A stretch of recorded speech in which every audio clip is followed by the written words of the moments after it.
Hello दोस्तों। तो आप लोग के कहने पे मैं एस सी पी ओ का मेडिकल का एक्सपीरियंस शेयर करूंगा। तो मैं अभी as a sub inspector ITBP में हूँ। तो जैसा आप सब जानते हैं कि एस सी पी ओ का मेडिकल आने वाला है अभी कुछ ही दिनों में। तो मैं आपको बस एक बेसिक आइडिया दूंगा कि वहाँ कैसे कैसे हुआ था, और मैं अपना एक्सपीरियंस शेयर करूंगा कि मैंने अपना मेडिकल कैसे दिया था, उसकी कंप्लीट डिटेल। तो डे फर्स्ट में हमें सुबह मॉर्निंग 5 बजे बुलाया गया था एंट्री के लिए। तो लगभग 6 बजे तक हमारी एंट्री चली थी, एंट्री हो गई थी। एंट्री होने के बाद उस दिन हमारा सिर्फ डॉक्यूमेंट वेरिफिकेशन हुआ था और कुछ भी नहीं हुआ था। पूरे दिन डॉक्यूमेंट वेरिफिकेशन चला, क्योंकि उसमें बहुत सारे फॉर्म्स भरवाए उन्होंने, फिर लंबी कतार थी, बहुत सारे स्टूडेंट्स थे, तो उसमें टाइम लग गया था। आराम से चेक कर रहे थे। मैं डॉक्यूमेंट वेरिफिकेशन के लिए मैं आपको बता दूं कि मेनली स्पेशली वो कास्ट सर्टिफिकेट और डोमिसाइल का वो क्रूशियल जो डेट होता है वो चेक करते हैं, और ग्रेजुएशन की जो सर्टिफिकेट होती है उसकी डेट, और मेनली वो मैट्रिक का जो सर्टिफिकेट होता है उससे सारी चीज़ों को मैच करते हैं। नेम, आपके नाम, आपके माता पिता का नाम, सारा मैच करते हैं। मेन आधार उसको मैट्रिक का सर्टिफिकेट को रख के बाकी इंटर और ग्रेजुएशन का सारा कुछ चेक करते हैं। उस दिन हमारा हुआ। अगले दिन फिर सुबह हमें 5 बजे ही बुलाया गया। फिर सुबह जाते ही हमें 4 ग्रुप्स में डिवाइड कर दिया गया, और सबसे पहले हमें बाहर ले जाया गया एक्सरे वगैरह करवाने के लिए। वो होने के बाद जब हम वापस आए तो हमें 20-20 के ग्रुप में बांट दिया गया, 4 ग्रुप में। सबसे पहले हमारा यूरिन सैंपल लिया गया और ब्लड ब्लड सैंपल लिया गया। यूरिन सैंपल और ब्लड सैंपल लेने के बाद हमें बोला गया कि सारे कपड़े उतार के और एक लाइन में खड़े हो जाओ। हम एक लाइन में खड़े हो गए। उसके बाद सबका नॉर्मल बॉडी चेकअप हुआ। नॉर्मल बॉडी चेकअप ऊपर से देख रहे थे कि कोई डिफेक्ट तो नहीं है, कट वगैरह, अगर किसी के कट मार्क्स थे तो उससे पूछ रहे थे कि किस चीज़ के कट्स हैं वगैरह वगैरह। फिर नॉर्मल, फिर हमारा सबसे पहले नीचे से स्टार्ट किया। हमारा पैर उठा के फ्लैट फुट चेक किया। कई जगह पे पानी में पैर रख के चलवाते हैं, हमारा ऐसा कुछ भी नहीं होता, बस उठा के नॉर्मली चेक किया। जिसके थोड़ा से डाउट हो रहे थे उस पर ऐसे करके हाथ लगा के ऐसे करके चेक कर रहे थे कि फ्लैट फुट तो नहीं है, रखवा के चेक कर रहे थे बस, और कुछ भी नहीं। नॉर्मल नॉर्मल नॉर्मल किया।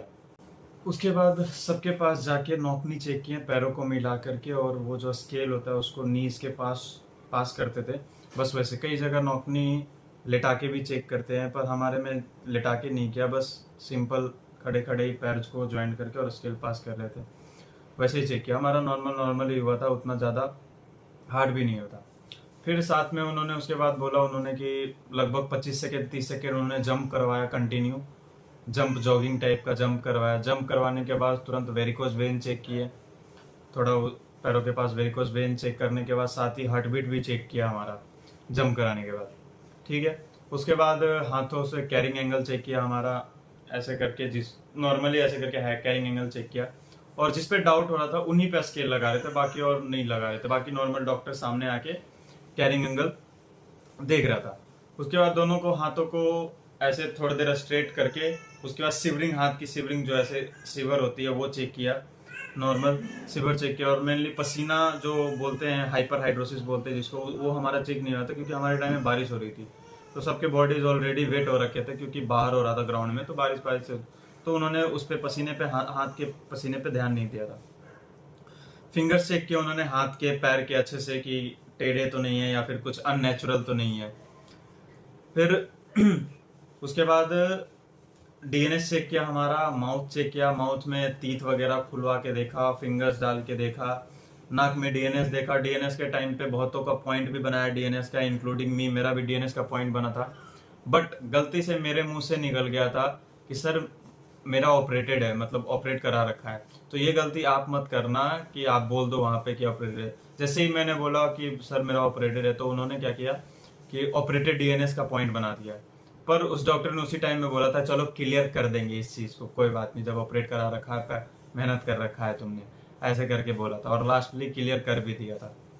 पर आपको ये बात बोलनी नहीं है वहां पे कि ऑपरेट करा रखा है, गलती से भी। फिर आंखों पे लाइट मार के, टॉर्च मार के देखा उन्होंने कि रेटिना वर्क कर रही है कि नहीं। एक पेन को ऐसे करके, होता है ना कि इस साइड ऐसे करके, वो चेक किया कि आंखें ठीक से वर्क कर रही है कि नहीं। उसके बाद इतना चेक करके नॉर्मल बॉडी चेकअप, अपर फिजिकल चेक कर करके, सर पे हाथ वगैरह मार के बस फिजिकल चेक किया हमारा। उसके बाद थोड़ी देर के लिए ब्रेक हुआ। ब्रेक के बाद फिर एक एक करके केबिन में हमें बुलाया गया। वहाँ पे अंदर सबसे पहले हमारा वेट चेक किया गया। वेट चेक करने के बाद बीपी और ऑक्सीजन और पल्स वगैरह जो चेक करते हैं वो हुआ। बीपी में बहुतों के पॉइंट बन रहे थे, क्योंकि वहाँ पे क्या होता है, नर्वस में बीपी बहुत हाई जाती है। तो कोई इशू नहीं है, डॉक्टर ने वहाँ पे हमें वहाँ पे सब लोगों को जिनका भी हाई जा रहा था, नॉर्मल नहीं जा रहा था, उनको 3-4 चांस दिए। मतलब हर आधे घंटे, जिनका एबनॉर्मल आ रहा था उनको हर आधे घंटे में बुला रहे थे वापस चेक करने के लिए। और आपकी मर्जी भी थी कि आप जब भी चाहो दोबारा में जाके, जब नॉर्मल हो जाओ तो जाके चेक करवा सकते हो। ये बेनिफिट था। तो बीपी का थोड़ा ध्यान देना। वहाँ पे फिर नियर विजन टेस्ट जो होता है, जो पढ़वाते हैं, तो हिंदी का एक पैराग्राफ था, बस 1-2 सेंटेंस हमसे पढ़वाया, वो करवाया। कान चेक किए, लाइक कान में ऐसे हाथ डाल के, उसके बाद वो डॉक्टर पीछे से कुछ हल्का सा धीरे से फुसफुसाता था, लाइक शादी हुई कि नहीं हुआ, कितने बच्चे हैं, कहाँ तक पढ़े हो, नाम क्या, ऐसे ऐसे करके कुछ भी बोलेंगे उसका रिप्लाई देना आपको, या तो सेम रिपीट कर दो या फिर तो वो किया। कान चेक किया, फिर कान में क्या होल होते हैं वो सब अच्छे से चेक किया उन्होंने। हियरिंग चेक की। फिर उसके अगले फेज में प्राइवेट पार्ट चेक करने के लिए हमें बुलाया गया। उसमें थोड़ा सा एम्बेरसिंग था, क्योंकि हमें 10 लोगों को एक साथ एक कमरे में बुला लिया था। तो प्राइवेट पार्ट चेक करने के लिए जब बुलाया था, तो उसी टाइम पे हमारा वो कलर विजन टेस्ट हुआ, कलर ब्लाइंडनेस जो जिसको बोलते हैं, कलर ब्लाइंडनेस टेस्ट हुआ। वो बुक्स हमसे पढ़वाई गई। तो बुक्स पढ़वाई तो लगभग सारे पास थे। हम में से 20 में से, मतलब 10 लोग गए थे स्टार्टिंग में, 10 लोग में से किसी को भी कलर विजन नहीं था। उसके बाद मेन एम्बेरसिंग वाला पार्ट शुरू होता है। हमें बोला कि पूरे कपड़े उतारो, जो भी पहन रखे, सारा हमने उतार के फिर डॉक्टर एक के पास जा करके सबके प्राइवेट पार्ट्स चेक किए। प्राइवेट पार्ट्स में मेनली वो चेक करते हैं कि आपको या तो हाइड्रोसील तो नहीं है, हाइड्रोसील के अलावा एक वेरिकोस सील होती है, वो चेक करते हैं। वो हाथ लगा के थोड़ा चेक करते हैं कि है कि नहीं।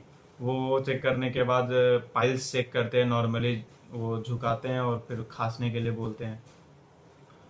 वो चेक करने के बाद हमारा लंबा गैप हुआ थोड़ी देर, उसके बाद शाम हो गई थी।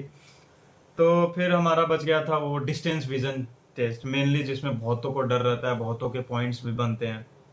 तो इसमें थोड़ा सा डॉक्टर हमारा बहुत अच्छा था इस मामले में, क्योंकि शायद वो दिन भर से थक गया था, तो सोच रहा था जल्दी से ये निपट जाए। तो उस चक्कर में क्या हुआ था कि शुरू के जो 2 स्टूडेंट्स लाइन में लगे थे, 2 कैंडिडेट लगे थे, उनको थोड़ा सा पॉइंट्स बनना शुरू में, स्टार्टिंग में पॉइंट्स बना दिए उन्होंने। क्योंकि क्या हुआ था, जैसे ही बना गए तो उनका एक ही पैटर्न था कि वो उल्टे तरफ से 6x6 जो लाइन होती है, सिर्फ वो पढ़वा रहा था डॉक्टर, हमारा डॉक्टर सिर्फ वो पढ़वा रहा था कि एक लाइन से पढ़ दो पूरा। तो वो मुझे अभी भी याद है, ट न स म त, मेरा जो था उसमें था ट न स म त उल्टा करके। तो 2 के बाद जो पीछे वाले जितने थे सबने हमने याद कर लिया था। वो तो याद करके सब पास हो गए थे। वो 2 लड़के जो फंसे थे वो भी दोबारा जब उनको चांस दिया तो दोबारा में हो गया था। वो डॉक्टर थोड़ा ठीक था, उसने चांस दिया और सबके सब फिट हो गए थे। तो मेनली यही हुआ था सारा मेडिकल। बस नॉर्मल होता। अगर आप फिट हो तो आपको डरने की जरूरत नहीं है। हाँ, किसी पॉइंट्स में आपको डर है, लाइक नॉकनी है आपको, या फिर कलर ब्लाइंडनेस में दिक्कत है, या कहीं दिक्कत है, तब थोड़ा सा है कि आप वो जो भी छोटे मोटे नुस्खे होते हैं वो आप देख सकते हो। यूट्यूब पे बहुत सारे अवेलेबल है कि कैसे दूर होते हैं, कैसे मेडिकल में वो करे। बाकी नॉर्मल ऐसे चल, कई जगह हार्ड भी चेक होती है। Doctor to medical total doctor पे डिपेंड करता है। मैं आपको बता दूं, टोटल डॉक्टर पे डिपेंड करता है और आपके लक पे। डॉक्टर अच्छा हुआ, नॉर्मली थोड़ा मोड़ा माइल्ड में चल जाता है, वो छोड़ देता है, पास कर देता है। डॉक्टर खराब हुआ तो आप फिट भी हो तब भी कुछ ना कुछ पॉइंट निकाल देगा। तो ये टोटली डॉक्टर पे डिपेंड करता है और आपके लक पे डिपेंड करता है। तो आप अपनी तरह से पूरी तैयारी करके जाएं और ऑल दी बेस्ट। सबको बेस्ट ऑफ लक। जल्दी मैं चाहता हूँ सबके सब मेडिकल में पास हो, आपकी मेरिट बने और जल्दी से आप भी 2 स्टार कंधे पे लगाए, चाहे आप दिल्ली पुलिस में लगाओ या सीआरपीएफ बीएसएफ जो भी हो लगाए। तो अगर आपको कुछ भी डाउट होता है मेडिकल के रिगार्डिंग तो यहाँ कमेंट कर सकते हो और मुझे मैसेज भी कर सकते हैं टेलीग्राम वगैरह पे। बहुत लोग करते भी हैं, आज तक भी, अभी तक भी करते हैं कि भैया ये बता दीजिए या सर ये बता दीजिए। तो आप लोग भी कर सकते हैं। तो अच्छे से मेडिकल दीजिए। ऑल द बेस्ट सबको, बेस्ट ऑफ लक। अपनी पूरी तैयारी के साथ जाएं, डॉक्यूमेंट्स पूरे लेकर के जाएं, कोई भी गलती ना करे, ना लेट पहुंचे। और वहां पे डॉक्टर से जितनी पोलाइट हो सके उतनी रहें। और अपनी जो वेशभूषा होती है ना उसको थोड़ा नॉर्मल करके जाए, एकदम डिसेंट बन के जाए। लाइक अगर बहुत बड़ा आपकी दाढ़ी वाड़ी अगर रखने का शौक है तो उसको थोड़ा ट्रिम करके जाएं, बढ़िया कटिंग वटिंग। अगर सेव करना चाहो तो सेव करके जाएं, बाल छोटे छोटे करके जाएं, अंडर आर्म्स और जो प्राइवेट पार्ट्स के जो बाल होते हैं वो सब पूरे हटा के जाएं। तो अच्छा इम्पैक्ट, डॉक्टर को अच्छा इम्पैक्ट जाता है, तो थोड़ा पॉजिटिव रहता है। अगर आपकी अपेयरेंस ठीक नहीं होगी तो फिर थोड़ा डाउट होता है। लाइक इंटरव्यू वगैरह में होता है ना, एसएसबी का इंटरव्यू या कोई भी इंटरव्यू होता है, तो उसमें आप अपनी अपेयरेंस बहुत बड़ा मैटर रोल प्ले करता है ना। वैसे ही मेडिकल में भी अपना अपेयरेंस थोड़ा ठीक ठाक बना के जाए कि लगे तो देखने में लगे कि आप डिसेंट हो, तो थोड़ा सा पॉजिटिव चलता है। बस इतना ही कहना चाहूंगा।